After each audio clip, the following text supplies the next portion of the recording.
بسم اللہ الرحمن الرحیم۔ السلام علیکم۔ پچھلی ویڈیو میں نے آپ کو بتایا تھا زکوٰۃ کی اہمیت، زکوٰۃ کی فرضیت۔ آج کی اس ویڈیو میں ہم بات کریں گے زکوٰۃ کے لیے تفصیلی احکامات، یعنی زکوٰۃ کی کیا شرح ہے، کتنے مال پر کتنی زکوٰۃ ادا کی جائے گی۔ ان تمام تفصیل سے پہلے اگر آپ نے میری ویڈیو کو لائک نہیں کیا تو اسے لائک کر دیں، میرے چینل کو سبسکرائب کر دیں تاکہ میری آنے والی ہر نئی ویڈیو آپ کو سب سے پہلے موصول ہو سکے۔ بات کرتے ہیں ہم کتنے مال پر کتنی زکوٰۃ دی جانی چاہیے۔ صحیح بخاری و مسلم میں ایک روایت ہے، حضرت ابو سعید رضی اللہ عنہ سے روایت ہے کہ رسول اللہ صلی اللہ علیہ وسلم نے فرمایا کہ 5 وسق سے کم کھجوروں پر زکوٰۃ نہیں ہوتی اور 5 اوقیہ سے کم چاندی پر زکوٰۃ نہیں ہوتی اور 5 راس اونٹوں سے کم میں زکوٰۃ نہیں ہوتی۔ اگر اب ہم اس کی تشریح کریں تو عہد نبوت میں خاص کر مدینہ طیبہ کے کرب و جوائر میں جو لوگ خوشحال اور دولت مند ہوتے تھے، ان کے پاس دولت زیادہ تر 3 جنسوں میں سے کسی ایک جنس کی صورت میں ہوتی تھی، یا تو ان کے باغوں کی پیداوار اور کھجوروں کی شکل میں، یا چاندی کی شکل میں، یا اونٹوں کی شکل میں۔ رسول اللہ صلی اللہ علیہ وسلم نے اس حدیث میں تینوں جنسوں کا نصاب زکوٰۃ بیان فرمایا ہے۔ کھجوروں کے بارے میں آپ صلی اللہ علیہ وسلم نے فرمایا 5 وسق سے کم پر زکوٰۃ واجب نہیں ہوتی۔ ایک وسق تقریباً 6 من کا ہوتا ہے، اس حساب سے 5 وسق کھجوریں 30 من کے قریب ہوں گی۔ اور چاندی کے بارے میں آپ صلی اللہ علیہ وسلم نے فرمایا 5 اوقیہ سے کم میں زکوٰۃ واجب نہیں ہوتی۔ ایک اوقیہ چاندی 40 درہم کے برابر ہے، اس بنا پر 5 اوقیہ 200 درہم کے برابر ہوں گے، جس کا وزن مشہور قول کی بنا پر 52.5 تولے ہوتا ہے۔ اور اونٹوں کے بارے میں آپ صلی اللہ علیہ وسلم نے فرمایا 5 راسوں سے کم میں زکوٰۃ واجب نہیں ہوگی۔ اس حدیث میں صرف ان 3 جنسوں میں زکوٰۃ واجب ہونے کا کم سے کم نصاب بیان فرمایا ہے۔ ایک اور روایت ہے ترمذی، سنن ابی داؤد، حضرت علی رضی اللہ عنہ سے روایت ہے کہ رسول اکرم صلی اللہ علیہ وسلم نے فرمایا کہ گھوڑوں میں اور غلاموں میں زکوٰۃ واجب نہیں ہوگی، پس ادا کرو چاندی کی ہر 40 درہم میں سے 1 درہم اور 199 درہم تک کچھ واجب نہیں۔ جب 200 پورے ہو جائیں تو ان میں سے 5 درہم واجب ہوں گے۔ گھوڑے اور غلام اگر کسی کے پاس تجارت کے لیے ہوں تو حضرت سمرہ بن جندب رضی اللہ عنہ کے آگے درج ہونے والی حدیث کے مطابق ان پر بھی زکوٰۃ واجب ہوگی، لیکن اگر تجارت کے لیے نہ ہوں بلکہ سواری کے لیے، خدمت کے لیے ہوں تو خواہ ان کی قیمت کتنی ہی کیوں نہ ہو، ان پر زکوٰۃ واجب نہیں ہوگی۔ حضرت علی رضی اللہ عنہ کی اس حدیث میں غلاموں اور گھوڑوں پر زکوٰۃ واجب نہ ہونے کا جو بیان ہے اس کا تعلق اسی صورت میں ہے۔ آگے چاندی کے بارے میں فرمایا گیا کہ جب تک کسی کے پاس پورے 200 درہم کے برابر چاندی نہ ہو اس پر زکوٰۃ واجب نہ ہوگی۔ اب بات کرتے ہیں تجارت پر زکوٰۃ کی۔ سنن ابی داؤد میں ایک روایت ہے، حضرت سمرہ بن جندب رضی اللہ عنہ سے روایت ہے کہ رسول اکرم صلی اللہ علیہ وسلم کا ہم کو حکم تھا کہ ہم ہر اس چیز میں سے زکوٰۃ نکالیں جو ہم نے بیع و فروخت یعنی تجارت کے لیے مہیا کی ہے۔ اس حدیث سے معلوم ہوا ہے کہ آدمی جس مال کی بھی تجارت اور سوداگری کرے اس پر زکوٰۃ ہوگی۔ زکوٰۃ سال گزرنے پر واجب ہوگی۔ جامع ترمذی میں حضرت عبداللہ بن عمر سے روایت ہے کہ رسول اکرم صلی اللہ علیہ وسلم نے فرمایا جس کسی کو کسی راہ سے مال حاصل ہو تو اس پر اس کی زکوٰۃ اس وقت تک واجب نہیں ہوگی جب تک اس مال پر سال نہ گزر جائے۔ زیورات پر زکوٰۃ کا حکم۔ سنن ابی داؤد، جامع ترمذی، سنن نسائی، سنن ابن ماجہ میں روایت ہے، حضرت عبداللہ بن عمر بن ابو العاص رضی اللہ عنہ سے روایت ہے کہ ایک خاتون اپنی ایک لڑکی کو لے کر رسول اکرم صلی اللہ علیہ وسلم کی خدمت میں حاضر ہوئیں اور اس لڑکی کے ہاتھوں میں سونے کے موٹے اور بھاری کنگن تھے۔ آپ صلی اللہ علیہ وسلم نے اس سے فرمایا تم ان کنگنوں کی زکوٰۃ ادا کرتی ہو؟ اس نے عرض کیا کہ میں اس کی زکوٰۃ تو نہیں دیتی۔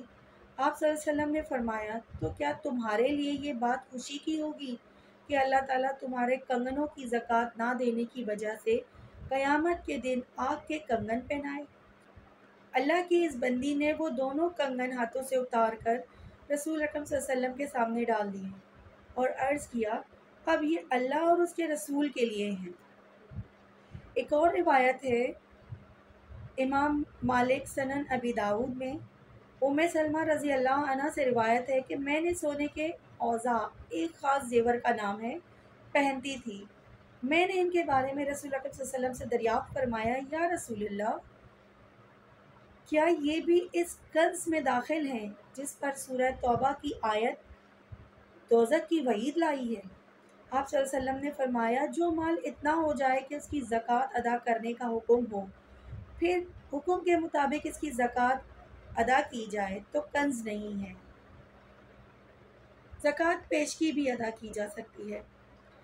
سنن ابی داود، سنن ابن ماجہ، جامع ترمذی میں آیا ہے، حضرت علی رضی اللہ عنہ سے روایت ہے کہ حضرت عباس رضی اللہ عنہ نے پیشگی اپنی زکوٰۃ ادا کرنے کے بارے میں رسول اکرم صلی اللہ علیہ وسلم سے دریافت فرمایا تو آپ صلی اللہ علیہ وسلم نے ان کو اس کی اجازت دی تھی۔ اب بات کرتے ہیں کہ زکوٰۃ اور صدقات کے مستحقین کون ہیں۔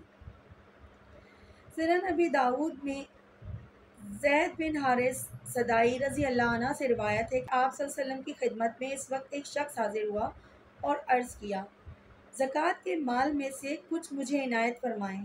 رسول اکرم صلی اللہ علیہ وسلم نے اس سے فرمایا اللہ تعالیٰ نے زکوٰۃ کے مصارف کو نہ تو کسی نبی کی مرضی پر چھوڑا ہے نہ کسی غیر نبی کی مرضی پر، بلکہ خود ہی فیصلہ فرما دیا اور ان کے 8 حصے یعنی 8 قسمیں کر دی۔ تو اگر تم ان قسموں میں سے کسی قسم کے آدمی ہو تو میں زکوٰۃ میں سے تم کو دے دوں گا۔ سورہ توبہ آیت 40 کا ترجمہ ہے زکوٰۃ بس حق ہے مفلسوں اور محتاجوں کا اور اس کی تحصیل وصول کا کام کرنے والوں کا اور مؤلفت قلوب کا، نیز وہ صرف کی جا سکتی ہے غلاموں کو آزادی دلانے اور ان کی دل و خسائی کرانے میں، اور ان لوگوں کی مدد میں جو قرض وغیرہ کی مصیبت میں مبتلا ہوں، اور اسی طرح مجاہدوں اور مسافروں کی مدد میں۔ اب اس میں جو 8 قسم کے اشخاص بیان کیے گئے ہیں ان میں پہلا نمبر آتا ہے فقراء کا، یعنی عام غریب اور مفلس لوگ۔ عربی زبان میں غنی کے مقابلے میں بولا جاتا ہے، اس لحاظ سے وہ تمام لوگ اس میں آ جاتے ہیں جو غنی نہیں ہوتے، یعنی جن کے پاس اتنا سرمایہ نہ ہو جس پر وہ زکوٰۃ واجب ہوتی ہے۔ دوسرا ہے مساکین، وہ حاجت مند جن کے پاس اپنی ضروریات پوری کرنے کے لیے کچھ نہ ہو اور بلکہ خالی ہاتھ ہوں۔ عاملین، یعنی زکوٰۃ کی تحصیل وصول کرنے والا عملہ، یہ لوگ اگر بالفرض غنی بھی ہوں جب بھی ان کی محنت اور ان کے وقت کا معاوضہ زکوٰۃ سے دیا جا سکتا ہے۔ رسول اکرم صلی اللہ علیہ وسلم کے زمانے میں یہی دستور تھا۔ مؤلفت القلوب، ایسے لوگ جن کی تالیف قلب اور دلجوئی اہم دینی مسالے کے لیے ضروری ہو، اگر وہ دولت مند بھی ہوں تب بھی اس مقصد کے لیے زکوٰۃ کی مدد سے ان پر خرچ کیا جا سکتا ہے۔ رقاب، یعنی غلاموں اور باندیوں کی آزادی اور گل و خسائی، اس مت میں بھی زکوٰۃ خرچ کی جا سکتی ہے۔ غارمین، جن لوگوں پر کوئی ایسا مالی بار آ پڑا ہو جس کے اٹھانے کی ان میں طاقت اور قوت نہ ہو، جسے اپنی مالی حیثیت سے زیادہ قرض کا بوجھ یا کوئی دوسرا مالی تاوان، ان لوگوں کی مدد بھی زکوٰۃ سے کی جا سکتی ہے۔ فی سبیل اللہ، علماء اور ائمہ کے نزدیک اس سے مراد دین کی نصرت و حفاظت اور اعلیٰ کلامت اللہ کے سلسلے کی ضروریات ہے۔ ابن سبیل، اس سے مراد وہ مسافر ہیں جن کی مسافرت میں ہونے کی وجہ سے مدد کی ضرورت ہوگی۔ صحیح مسلم میں آیا ہے، عبد المطلب بن ربیعہ سے روایت ہے، رسول اکرم صلی اللہ علیہ وسلم نے فرمایا یہ صدقات لوگوں کے مال و دولت کا میل کچیل ہے اور وہ آل محمد اور آل محمد کے لیے حلال نہیں۔ اس کی تشریح کچھ اس طرح سے کی گئی ہے۔ اس حدیث میں زکوٰۃ صدقات کو میل کچیل اس لحاظ سے کہا گیا جس طرح میل کچیل نکل جانے کے بعد کپڑا ظاہری نظر میں صاف ہو جاتا ہے، اسی طرح زکوٰۃ نکالنے کے بعد باقی مال عند اللہ اور باطنی نظر میں پاک ہو جاتا ہے۔ اور اس میں اس طرف بھی اشارہ ہے کہ جہاں تک ہو سکے مال زکوٰۃ کے استعمال سے پرہیز کیا جائے۔ اسی بنا پر رسول اکرم صلی اللہ علیہ وسلم نے خود اپنے لیے اور قیامت تک کے واسطے اپنے اہل خاندان بنی ہاشم کے لیے زکوٰۃ کو ناجائز قرار دیا۔ صحیح بخاری اور صحیح مسلم میں آیا ہے، حضرت انس رضی اللہ عنہ سے روایت ہے کہ رسول اکرم صلی اللہ علیہ وسلم گزر رہے تھے، راستے میں پڑی ہوئی ایک کھجور آپ صلی اللہ علیہ وسلم نے دیکھی تو فرمایا، اگر مجھے یہ اندیشہ نہ ہوتا کہ شاید یہ زکوٰۃ کی ہو تو میں اس کو اٹھا کر کھا لیتا۔ اس موقع پر آپ صلی اللہ علیہ وسلم کا یہ فرمانا دراصل لوگوں کو یہ سبق دینے کے لیے تھا کہ اگر اللہ کا رزق اور اس کی کوئی نعمت اگرچہ کیسی ہی کم حیثیت اور کم قیمت ہو کہیں گری پڑی نظر آئے تو اس کا احترام اور اس کی قدر کی جائے اور اس سے وہ کام لیا جائے جس کے لیے اللہ نے اسے بنایا ہے۔